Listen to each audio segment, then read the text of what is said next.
Assalamualaikum warahmatullahi wabarakatuh.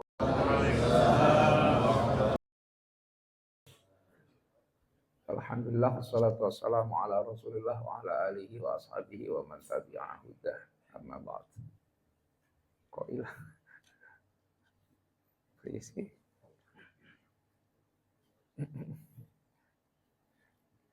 Ini saya bingung ada ini dulu. Tadi.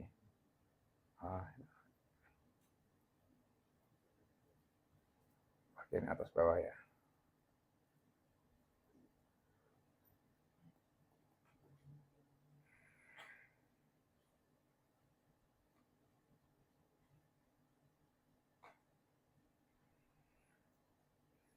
Oke, mana sampai mana berarti? Oke, sekarang kita akan ini agak teoritis, agak filosofis sih, bukan praktis ya. Belum sampai pada yang ini pengenalan umum tentang peran inti atau peran fundamental syariah ya. Kenapa syariah itu diturunkan gitu. Saya pengen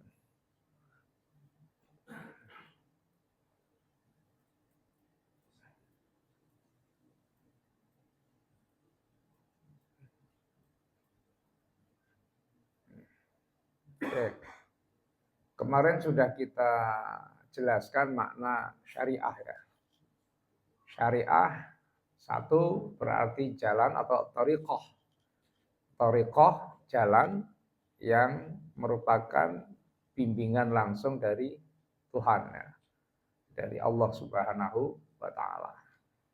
Nanti isinya tentu karena itu bimbingan ada perintah, ada larangan, ada nilai, nilai-nilai yang ditetapkan Allah. Seperti puasa, sholat, haji, zakat, apa itu semua syariah. Jadi intinya segala hukum Allah yang ditetapkan berdasarkan dalil. Bentuk nyatanya itu ya, hukum-hukum, nilai-nilai yang diambil dari Al-Quran dan hadis ya, sebagai dalil utama. Lalu kemudian Quran dan hadis itu kan Quran sudah selesai, tidak ada yang turun lagi ya. Hadis juga sudah selesai. Tidak akan muncul lagi, wong nabinya sudah tidak ada, sudah meninggal kan. Bahasa kaidahnya begini, an-nusus qad intahat. Dalil-dalil nas sudah selesai. Quran sudah selesai, hadis sudah selesai. Quran tidak mungkin ada tambahan kan? Hadis juga tidak mungkin ada tambahan. Wal waqa'i la tantahi. Sedangkan kenyataan hidup, problematika hidup tidak akan pernah selesai sampai hari kiamat. Artinya akan muncul peristiwa-peristiwa hukum yang perlu dijawab secara hukum yang zaman dulu belum ada. Anda mau tanya mana dalilnya Qur'annya yang membahas tentang rebonding? Ya ada. Mana ayat hadisnya yang membahas tentang pencangkokan jantung? Apa benar? Sulam dan tentu tidak ada, zaman dulu teknologinya belum ada. Nah, hal-hal yang semacam itu harus digali dari nilai-nilai universal, nilai-nilai umum atau dalil-dalil umum yang ada di dalam Al-Quran dan hadis, sehingga muncul nanti ada ijma, ada qiyas, ada maslahah mursalah, ada istishab, ada dan lain-lain. Ya. Jadi secara universal syariah ini menjadi seluruh dimensi kehidupan yang sifatnya sumbernya dari Quran dan hadis secara mujmal, secara global. Nanti akan dikembangkan sesuai dengan zaman dan tempat bahkan. Oke. Tapi apapun itu, tujuannya syariah itu yang utama adalah kemaslahatan. Sehingga kalau ada syariah itu yang menghasilkan kemadharatan, jangan-jangan salah memahami syariat itu. Maksud agama itu tidak mempersulit. Yuridullahu bikumul yusra. Yusra itu kemudahan. Allah menghendaki kemudahan. Wala yuridu bikumul usra. Tidak menghendaki kesulitan. Apalagi hal-hal yang terkait dengan muamalah, yang terkait dengan ke-BMT-an ini.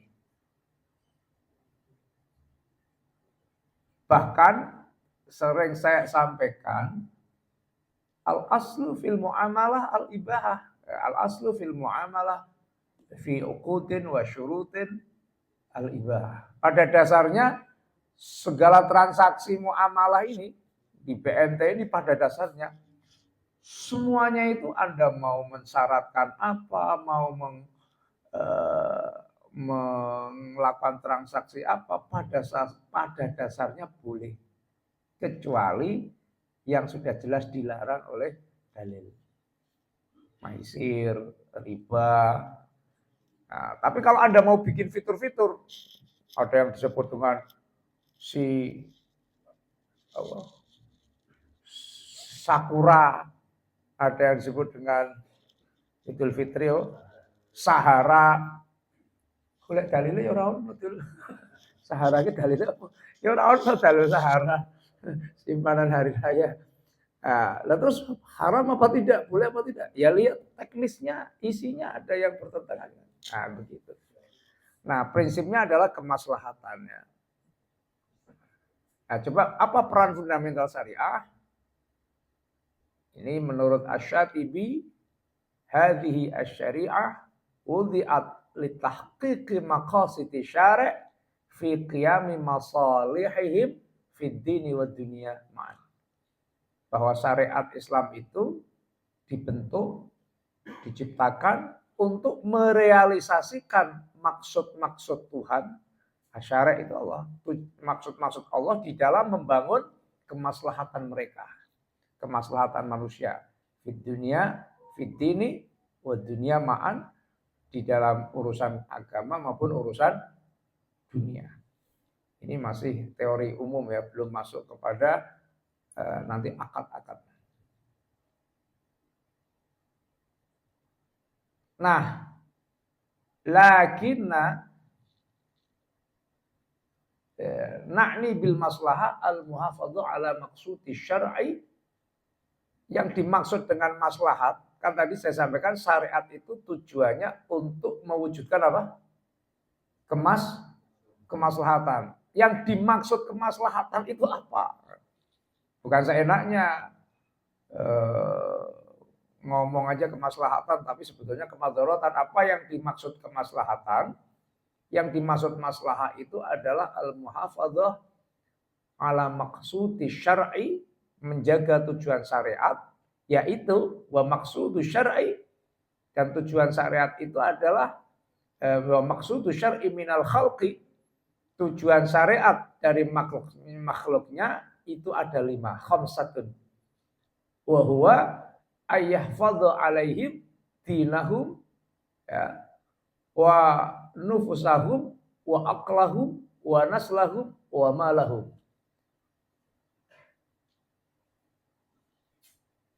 Jadi kemaslahatan di dalam syariat itu menjaga 5 hal. Coba diingat-ingat nih, 5 hal. Segala hukum yang berkaitan dengan kemaslahatan itu yang dijaga adalah 5 hal. 1, menjaga agama, menjaga jiwa, menjaga akal, menjaga keturunan, dan menjaga harta. Jadi syariat itu, kemaslahatan yang dimaksud oleh syariat itu adalah agama, jiwa, apa lagi? Akal, keturunan, dan harta. maka segala sesuatu yang merusak agama pasti haram. Segala sesuatu yang merusak jiwa haram. Segala sesuatu yang merusak akal haram. Segala sesuatu yang merusak keturunan haram. Segala sesuatu yang merusak harta haram. Mencuri, merusak apa? Harta. Tidak boleh. Bahkan Anda lagi sholat itu kalau apa namanya,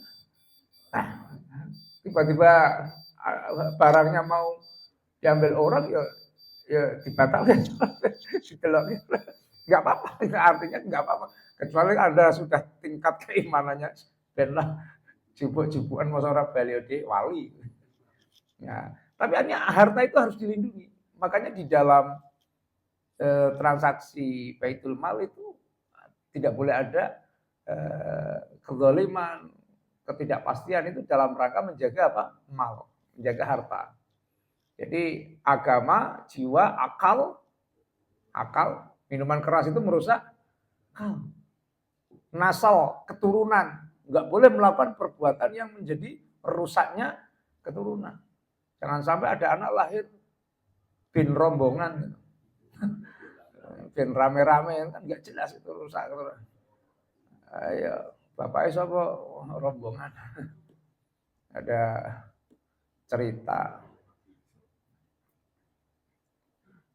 cerita, tapi ini hanya cerita saja ya.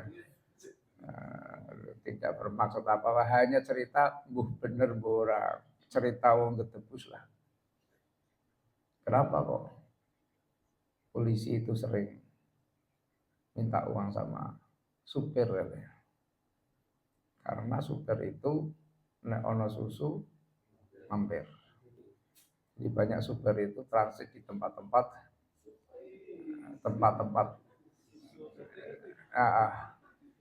nah,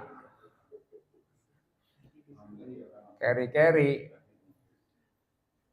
salah satu dari yang tempat-tempat itu sampai hamil, punya anak. Nah, anaknya itu jadi polisi. Barang takok ibune, bapakku ki sapa? Ya mpung bapakmu ki biyen ki sing mampir nang kene akeh bangsane supir-supir. Ya pokoknya sing jelas supir, engko sing ndi. Akhirnya polisi ini karang ngerasa nek bapakane iki supir. Mulane ya akeh polisi seneng njaluk duit karo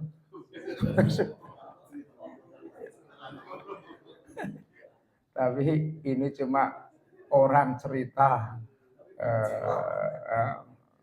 ojo ora usah diomongi, tapi kok logis ya? Enggak logis, enggak benar itu cuma orang cerita ngamprul saja.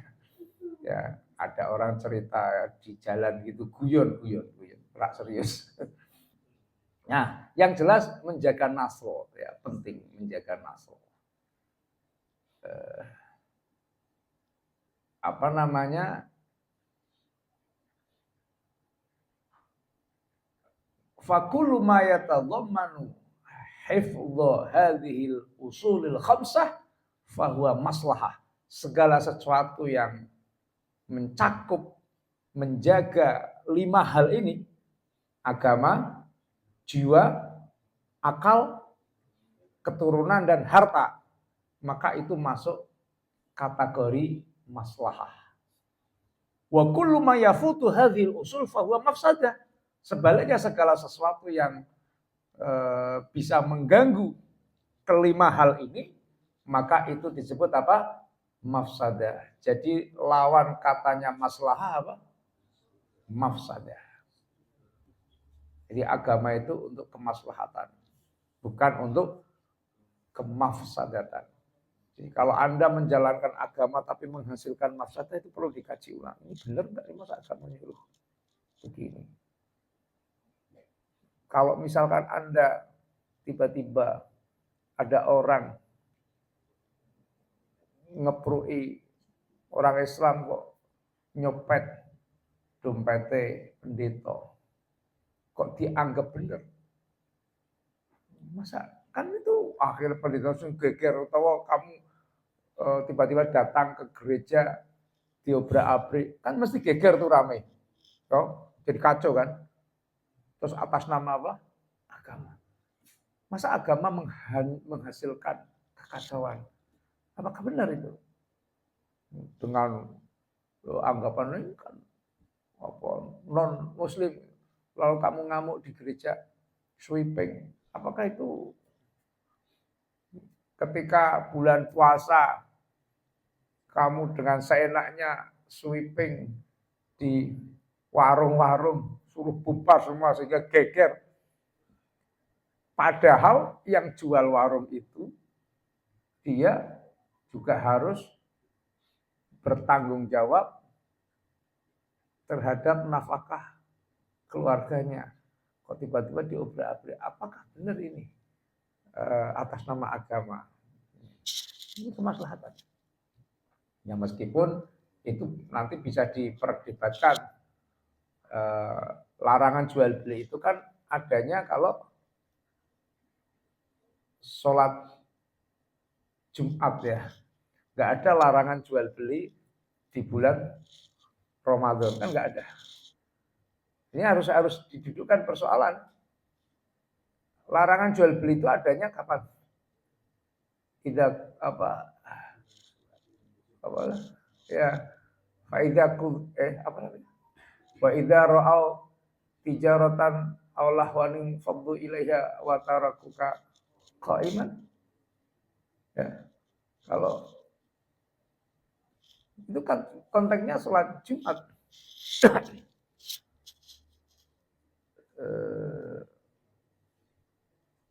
Apa sih ayatnya pertama? Lupa. Ya ayyuhalladzina amanu idza nudiya lis-salati min yaumil jum'ati fas'au ila dzikrillahi wa dzarul bai'. Dzarul bai' itu konteksnya ketika sholat Jumat. Tapi ketika bulan Ramadan enggak ada. Ketika masuk bulan Ramadan tinggalkan jual beli. Enggak ada. Dia termasuk jual beli makanan, betulan. Tapi itu kan mengganggu orang puasa. Dan mengganggu orang puasa itu kan kalau ada orang puasa lalu dia nawarin bakso. Ini bakso sate ini itu namanya mengganggu orang. Jadi dodol-dodol nang omahe dhewe. Ya, nang toko-toko dhewe. Kadang ya malah ditutup. Sebetulnya enggak mengganggu. Lah itu ndadekake ana wong sing ora poso do manut. Sing aran wong ora poso ki warungnya tutup juga ngluru. Ya toh? Enggak bisa disalahin warungnya juga ngluru. Nah, tapi bagi jenengan yang memang niat puasa, mbok kono warung jejer-jejer ya enggak terganggu toh. Itu subjektif namanya, subjektif. Nah, kalau orang jualan, ada orang lagi puasa terus bawa makanan, enak gini, murah-murah. Sudah ngerti deh, itu di apa? Ya itu ganggu namanya, tapi di rumah sendiri ya. Itu satu. Dari yang kedua, ini maksudku sampean ini juga benar terlalu soleh sampai ngamprul gitu. Terlalu soleh jadi ngamprul kan. Orang bulan Ramadan itu tidak semuanya orang berpuasa. Ada musafir, ada wanita yang haid. Lah kalau itu lalu mau cari warung, warungnya nggak boleh semua. Ya nek nang kampung sih, karuan. Dan nang kota-kota kan kadang nggak ada kesempatan masak. Jadi harus hati-hati mengamalkan syariah ini. Ketika di situ kok justru memunculkan mafsadah ya, berarti harus dikaji ulang gitu. Tapi nek ana wong ganggu wong poso, ana wong sik poso ditawani sate karo tipit-tipit nang arepe. Dosane bukan dosa dodole, itu dosa ganggune niku. Ya, paham bisa membedakan ya. Kalau mengganggu orang puasa ya dosa. Mengganggu orang puasa dengan berjualan itu hal yang berbeda. Orang jualan makanan tidak otomatis mengganggu orang puasa. Toh nanti kalau sudah jam 4 juga pada jualan semua. Apakah hanya karena itu sudah dekat lalu jadi nggak apa-apa? Ya enggak lah. Oke. Jadi intinya agama itu menjaga apa? Maslahah. Ini dalil-dalilnya nanti kita lewati saja. Maka nanti dari syariah muncul fikih ya. Muncul apa? fikih. Fikih itu ilmu tentang hukum syariat yang berkaitan dengan amal perbuatan manusia berdasarkan dalil-dalil yang rinci. Jadi dalil-dalil yang rinci tentang sholat, tentang apa, dikaji oleh para ulama, menghasilkan hukum namanya apa? Fikih.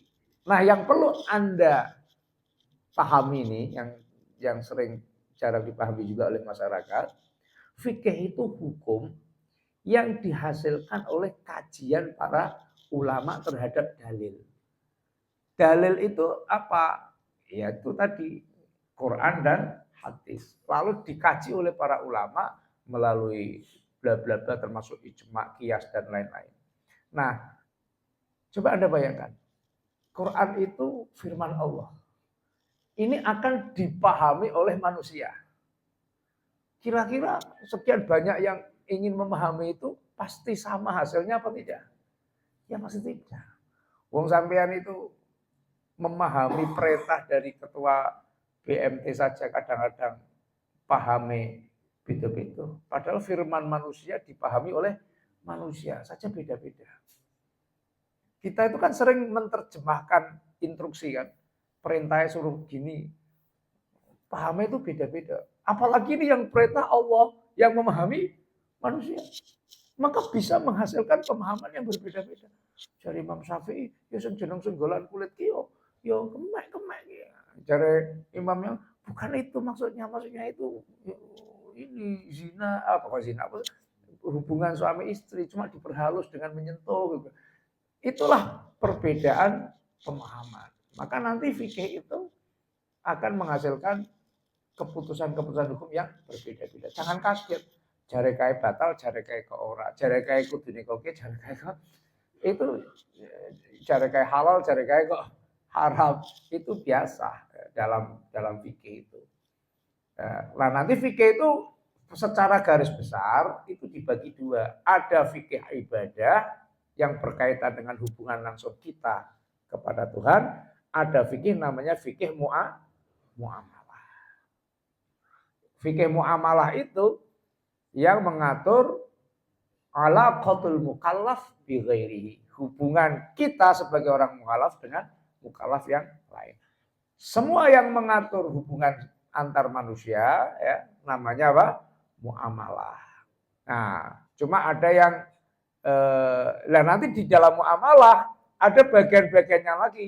Yang mengatur hubungan perkawinan namanya fikih apa?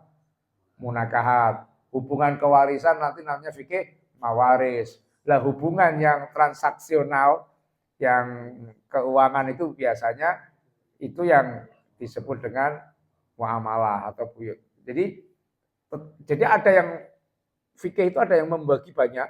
Fikih satu fikih ibadah, dua fikih munakahah, tiga fikih mawaris, tiga fikih muamalah. Nah, fikih muamalah dalam konteks ini ya bangsanya jual beli, sewa menyewa, utang piutang, transaksi sampai itu fikih muamalah. Nah, ada fikih junayat nanti yang kaitan dengan dosa-dosa gitu ya.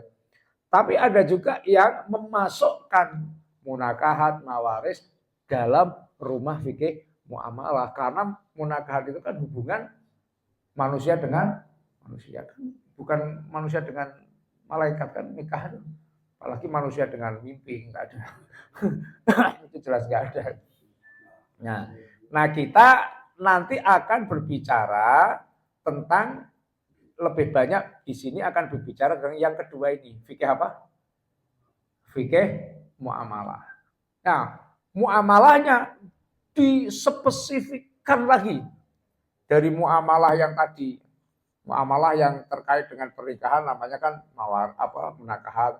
Ini nanti muamalahnya dikerucutkan lagi menjadi muamalah maliyah. Apa? Muamalah maliyah. Berarti fikih tentang hubungan kemanusiaan yang khusus berkaitan dengan harta, dengan uang. Kalau yang urusan dengan pacaran tidak masuk.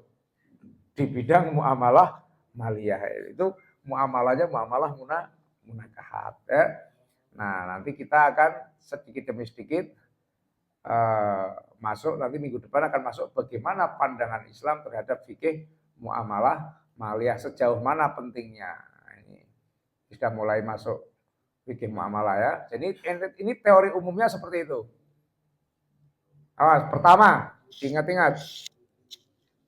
Tujuan syariat itu untuk apa? Kemaslahatan. Kemaslahatan yang dimaksud oleh syariat ada berapa? Ada 5. Menjaga agama, menjaga jiwa, menjaga harta, keturunan, akal ya. Urutan nah, akal, harta, jiwa, keturunan, agama. Nah, itu tujuannya. Lah fikih secara umum ada 2 arah. Satu fikih ibadah yang ngatur kita dengan Allah, sholat, poso, zakat, haji, itu fikih ibadah namanya. Terus ada fikih muamalah yang mengatur sesama manusia. Nanti di dalam muamalah ada mengatur manusia dalam urusan pernikahan namanya munakahat. Warisan, waris, urusan dengan kejahatan-kejahatan, jinayat ya. Nah, yang berurusan dengan harta, transaksi harta benda namanya fikih muamalah maliyah. Itu kenapa di BMT itu nanti ada pelajaran muamalah maliyah. Jadi itu yang akan kita pelajari. Kalau urusan munakahat, urusan pribadilah di rumah nanti ya. Saya kira itu ada pertanyaan? Nah, kalau tidak ada, ya saya kira cukup itu. Subhanallahumma bihamdik, asyhadu an la ilaha illa anta, astaghfiruka wa atubu ilaik. Rabbana atina fid dunya hasanah wa fil akhirati hasanah wa qina adzabannar. Shallallahu ala sayyidina Muhammadin wa ala alihi wasallam. Alhamdulillahirabbil alamin. Assalamualaikum warahmatullahi wabarakatuh.